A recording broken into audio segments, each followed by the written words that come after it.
Welcome to City Radio. My name is Molly Hoops. My co-hosts are Tim Mercer and Christy Johnson. We are thrilled to be with RadioOnFire in their studio on 25th Street in Baltimore, Maryland. We have 3 guests today. All are candidates for elected office. The last day to vote is tomorrow. Here with us today will be Hassan Giordano, candidate for Clerk of the Circuit Court for Baltimore City; Tessa Hill Aston, candidate for Delegate of the 41st District, past President of the Baltimore NAACP; and to my right, Bill Marker, candidate for the Democratic Central Committee of Maryland. I'll turn it over to Tim Mercer, who also happens to be a candidate for public office for the House of Delegates 40th District. After Tim, we'll have each guest take a few minutes to talk about their campaign and then open up for a roundtable discussion of city issues and solutions. Thank you for joining us. Tim. Thank you, Molly. My name is Timothy Mercer. I'm running for the 40th Legislative District in Baltimore City. I'll elaborate on that later. But what I want to do prior to getting started is articulate what is the required duties for a delegate. And the required duties are: the Maryland General Assembly is a legislative body directly representing the electorate, passing public, general, and public local laws, raising revenues and appropriating funds to pay for state government services, and overseeing the operations of the state executive agency. In much of its activities, the legislature plays a major role in helping to develop the public policy of the state. I will have Mr. Bill Marker elaborate as to what are the specific duties of the Democratic Central Committee. Thank you. The Democratic Central Committee in Baltimore City historically has largely focused on filling vacancies. Unlike many states, as you may have heard around the country this year, when there's a vacancy, there's special elections. In our case, we turn to the Democratic Central Committee, meaning 7 people in Baltimore City districts, who make that decision. So that when Catherine Pugh was elected 2 years ago to mayor, that created a vacancy in the state senate in our district, in the 40th district. The Central Committee filled that. That created, with a member of the House Delegates, which created another opening for the House of Delegates, also filled by the Central Committee. I hope that we give serious thought to whether we should switch to having special elections so the people can have a say in their representation. But I don't want that to be the central focus of the Central Committee. This city, this state, this country, this world needs a strong Democratic Party to oppose the anti-democratic party that's in power in Washington. And I and the folks that I'm running with, I think, want to make a much stronger Democratic Party, have turnout, have a proud party to be involved with, so that we can get our country and our city and our state moving back in the right direction. Hi, I'm Christy Johnson, and I'm from Finding Your Destiny. We are a nonprofit domestic violence and suicide prevention organization. And radio is one of my other special callings. I enjoy meeting people. I enjoy interviewing, asking questions, just bringing real issues to the residents and to the community of those who are affected by abuse, that are affected by various types of traumas, and then just making sure that when we are working together, that we are helping, we are saving lives, and that we are showing everyone what love is. Back to Tim. Thank you, and welcome. I'd like to welcome all of you here, and thank you for being a part of this forum this evening.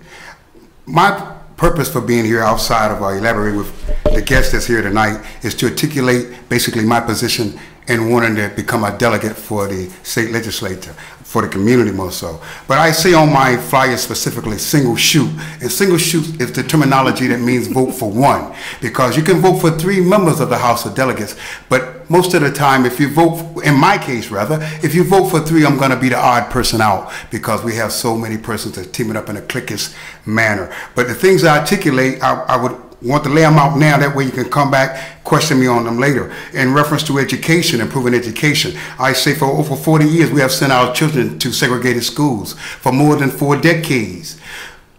When does separate but equal become right? If you can tell me when separate but equal became right, I'll sell you the Hanover Street Bridge. We must take back educating our children. This is why we have such of a problem with gun violence and murder, because learning to kill someone is a learned behavior. You aren't born knowing how to kill someone. And learning not to be a responsible gun owner is also a learned behavior. I elaborate in a little bit in reference to my policies and issues that I'm behind. Mr. Marker? Thank you. I'm running for Democratic Central Committee, and I'm proudly on a ticket. I'm very pleased to be on the ticket of Antonio Hayes, who is far and away the better choice for the state Senate in the 40th District. And let me take a moment. The 40th District is a lot of West Baltimore and a lot of Southwest Baltimore and some of downtown, and it's a very weirdly shaped district, but I'm happy to be in it. So I'm happy on ticket Antonio Hayes running for the state Senate, and he has selected a team of 7 good people for the Democratic Central Committee, all committed people trying to make things better. So I am here supporting myself, and I hope in a moment to talk more about who I am, but I'm also supporting John Bullock, who's a current city councilman, Keenan Jeter, Bill Marker, Felicia Porter, Ben Smith, Taretha Stegman, and Braxton Street. All 7 of us together, I believe, will make a wonderful Central Committee. I am hoping that around the city, there's a lot of change happening in the Central Committee, a generational turnover. I'm not part of that new generation. I'm kind of the seasoned old guy. This year is 50 years I've been doing retail politics. But for the whole team to make progress, to make change for the city and state, is this the time to talk about who I am? You? Yeah. I wasn't quite sure. Kind of, that was be happy to talk about myself. You didn't talk about all your colleagues that you're running with. Well, those are my colleagues, and I've been pleased. Some I knew already, some I didn't. Pleased to meet them. And we have proven the way we've worked together in this campaign that we can work together to move forward. One person on a body of the Central Committee is actually 3 jobs at once. There is, if I win, I will be on the 40th District Central Committee. If there should be another vacancy in district, those 7 people will determine. But there also is a city central committee, and then there is a state central committee. So it's 3 different bodies. And interestingly, I believe it's both the state and the city must have a male-female balance, so that if we win, if there's 7 people in a district are not balanced 4-3, they will have to appoint other people to also be on the central committee. However, those people do not, as I understand it, get to vote on that issue of filling vacancies. But it's really 3 jobs at once, all for the grand and glorious pay of 0. It is a volunteer position. Myself, as I said, this is my 50th year of doing politics. I remember doing some work for Gene McCarthy back in 1968. I actually had some hair on top of my head back then. Then I proudly worked for George McGovern. I could go through all the candidates and have been very involved. I've been president, I think it's 6 years I was president of Citizens of Pigtown, the Pigtown Community Association. I now represent Barry Circle on the board of the Southwest Partnership, which is a very interesting things happening on the west side of Martin Luther King Boulevard. The 7 communities there working with the University of Maryland, the biopark, the hospital, as well as St. Agnes Hospital and B&O and Wexford, the developer of the biopark, to work, trying to work communally and make decisions together. Thank you, sir. Thank you, Mr. Marker. I can go on and on. Well, I must say, Mr. Marker, that is a wonderful introduction of who you are and some of the places and organizations whom you have worked for and has helped. So that's very impressive. My question for Mr. Delegate Mercer is that I know you say that that there are 3 that you can choose for the House of Delegate. So are you stating that, or are you just giving some voters an idea that they don't have to choose 3, they can just only choose 1 if that's their choice? Absolutely correct. Okay, so let's let everyone know that, if there's one particular person whom you would like to have that delegate seat, that you only choose that one, because from the understanding is that if you choose 3, that the chances, well, not really the chances, but it decreases my probability. Yes, of having a shot in heaven. That's right. It decreases the winner of whom you want to win. So just only vote for that one whom you would like to have that delegate seat. And I can elaborate on that very quickly. The reason that manifests itself is because, as with Mr. Bill Marker here, most candidates going to run on a ticket. And their ticket's going to put not only their money together to put each other on the ticket, but they also going to put their volunteers together for full poll coverage. So that put anyone who is running as a first-time runner or against the incumbents. The incumbents have an advantage because basically they are going to hook up. They're all going to hook up and pull the same wagon. Yes, yes, Right. yes. I have seen some of that happen at the poll because I was there all during the early voting, and so I saw a lot of, they say only vote for this ticket right here, and you know they have the ticket broken down with the delegate who are on their team who's running. They also have the person for the Senate on their team who is running, and so it kind of confuses the voters when there's a flyer that they're given that has a whole name, a whole group of names on it. Yes, yes, yes, a whole group of names on it, and so they might not want to vote for that person, but then they have this big old flyer that has a whole group of individuals whom this group of individuals are out speaking to the voters and trying to convince them to only vote for this one set. So I definitely understand where your outlook at is on some of the I want to say some of the games that are being played. Well, it's strategies, really. I'm just outside of the strategy. If I may, I mean, but sometimes being on a ticket may say something about the person. For example, 4 years ago, I did run for the House of Delegates, and I and Doc Cheatham for the diversity ticket. And I think that said a lot about us and about me, that being on such a ticket.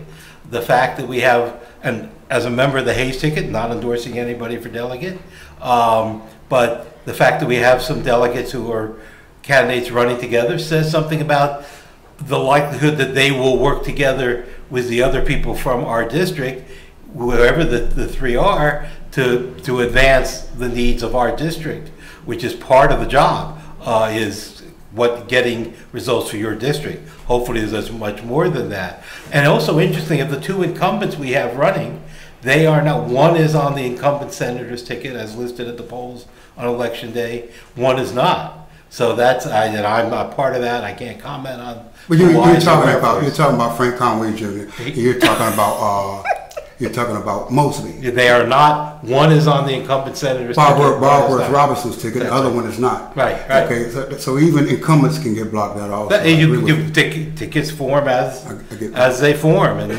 I'm proud to be on the ticket I'm on. I'm with you. My position is this: no matter who's running, what it comes down to is we have to take ourselves in the 40th Legislative District out of a position of stagnation. And we have to look then as to what are the specific policies and issues are that a person is looking to articulate for short-term and long-term.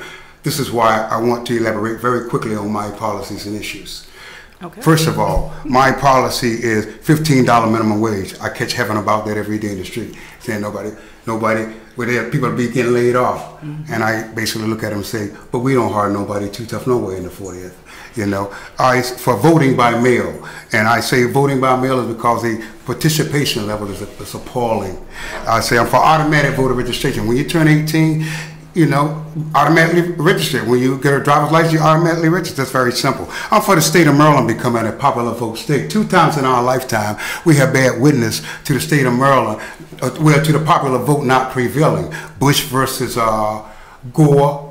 Gore got more votes, Bush won. Hillary versus Trump. Hillary got 3 million more votes almost, Trump won. This is supposed to be a representative democracy. That doesn't manifest itself. So I'm for Maryland becoming a popular vote state. I'm for Veterans Court. I believe any veterans who done served this country, who done went to war, shouldn't go to the same court if they are suffering from PTSD, post-traumatic stress disorder, as a person who done been out here all their lives throwing bricks at the penitentiary. I believe there should be a special court for veterans, people who have served. For small and large and minority businesses. For the decriminalization for small amounts of marijuana. I don't believe nobody should be getting a charge for a dime bag of weed or in having it follow them the rest of their lives. And most importantly, I'm for the state of Maryland joining the class action lawsuit against Narvin and Sally Mack. These are the individuals who hold these student loans in America. And when Barack Obama was president, he told every one of them to negotiate paying off these student loans. They ignore that. Narvin got 12 million student loans. Sally Mack got 16 million. I'm for the state of Maryland joining the class action lawsuit to make them negotiate settlements. Wow, those are some wonderful policies, wonderful issues. But my question is the voting by mail. Now, my concern about voting by mail is that we know that some of those votes become stolen. They don't reach the voting poll on time. We find ballots lost months later. So when those ballots that are found are not counted, then that still is a disadvantage to the person who actually could have won. I'm going to ask you a question. Do you trust the machines? Because I don't necessarily. But I'm going to tell you something. I can tell you this here. If somebody mail you a ballot with no postal necessary envelope, then the bottom line is you can run your own copy so you have your own paper trail. That has the highest degree of integrity when you have your own paper trail. If I could jump in. Yes. I'm not going to comment individually on the issues. I'm not running for delegate, and I'm not going to project Delegate Hayes' position on individual things. But I think that Mr. Mercer summed up the case for Antonio Hayes in the 40th District. He talked about ending stagnation. Our choice for state senate, it's clear, vote for Antonio Hayes if you want to end stagnation in the 40th District. So I thank you for the reference.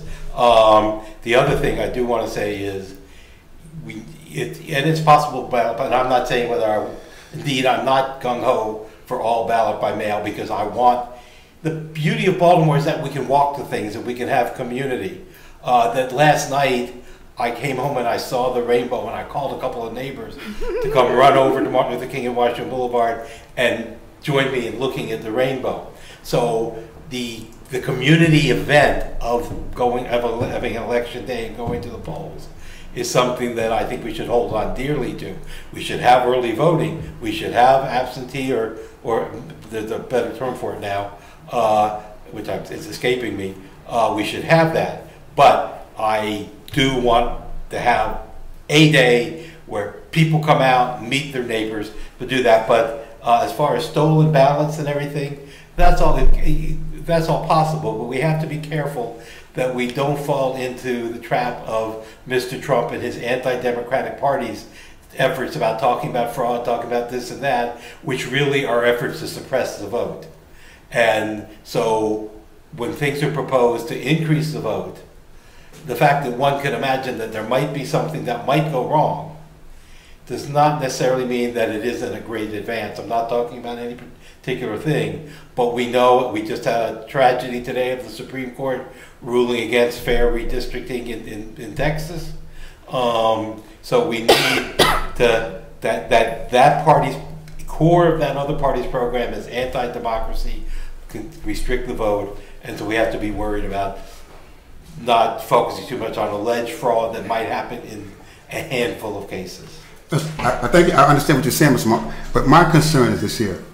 When we have persons that's on the Democratic Central Committee, which is waiting in position to move up one way or other, regardless, tragedy or otherwise, resignation, etc., these persons got to be financially accountable too. And what I'm trying to say is that if we have voting by mail, we don't have to order no machines on election day. We don't have to pay nobody. In other words, I'm talking about financial soundness when it comes to the economic understanding of the part of the state. But most importantly, I'm talking about increasing this appalling 17% turnout rate. Oh, absolutely, absolutely. I greatly want to increase turnout. And indeed, something I want us to look at, and this is me speaking, I I may have discussed it with some people I'm running with or whatever in passing, but one of the things one of the reasons we're going to have lower turnout than we should tomorrow is, well, first let me say, I'm a Montgomery County escapee. I went to schools there and my parents were there until later on. And so I'm aware that the rest of the state, if you care about your county executive and your county council, you're going to be out there voting tomorrow. But here we don't. When we changed our election a couple of years ago, I advocated for moving it to the gubernatorial election. So one of the things we should do if we want to increase our turnout is not have it in the presidential year when it's not a big issue.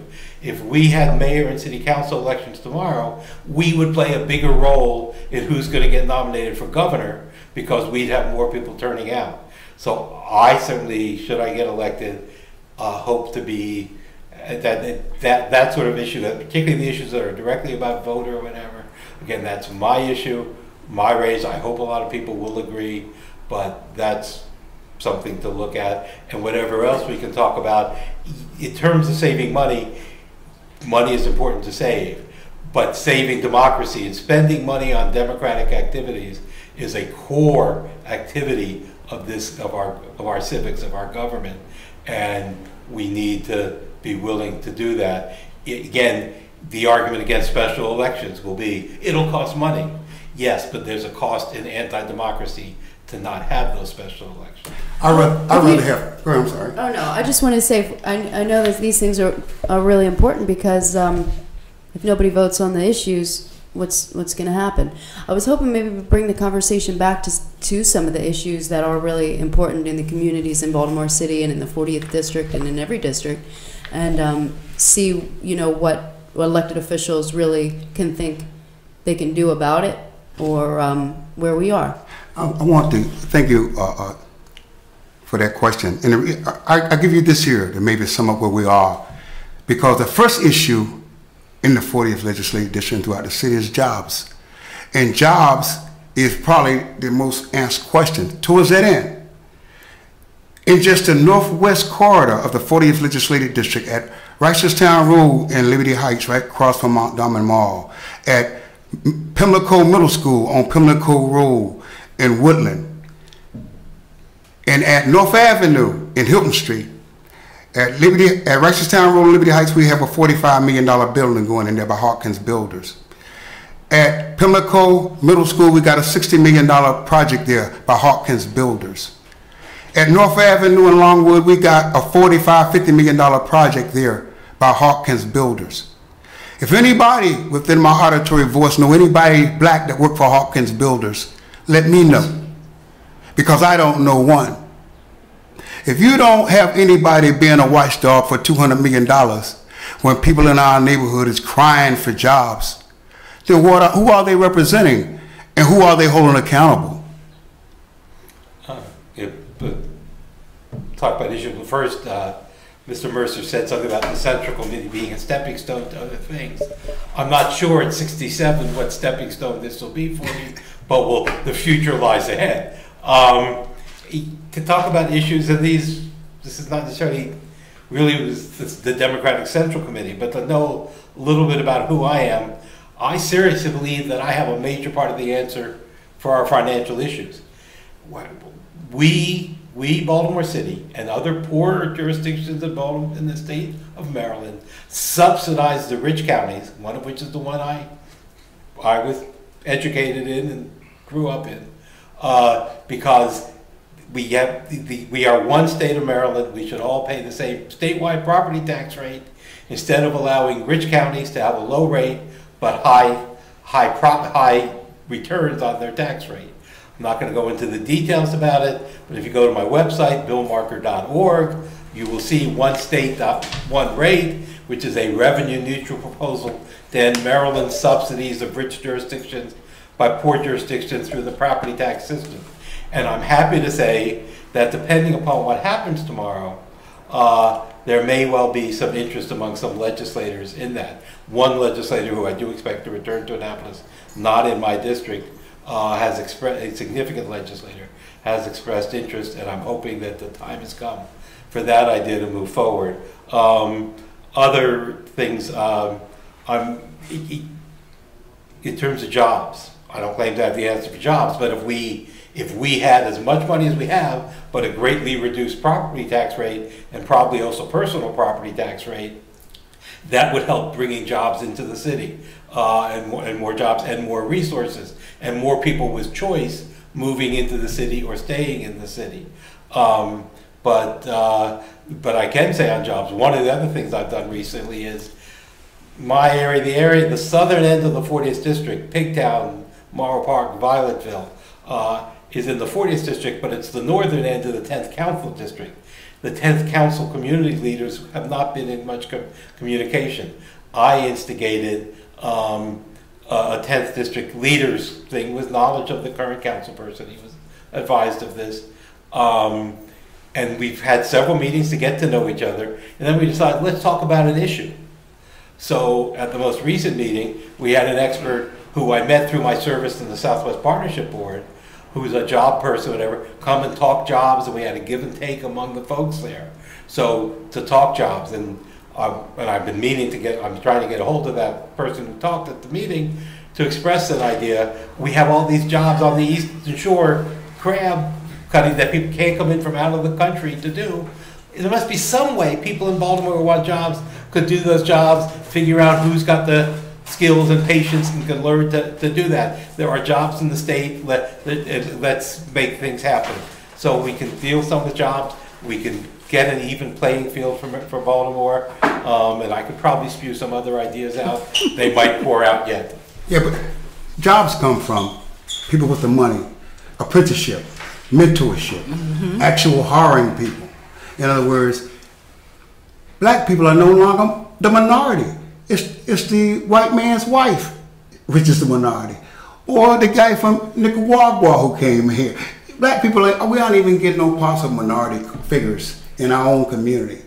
And I'm telling you that someone in the state office, because they spend state money.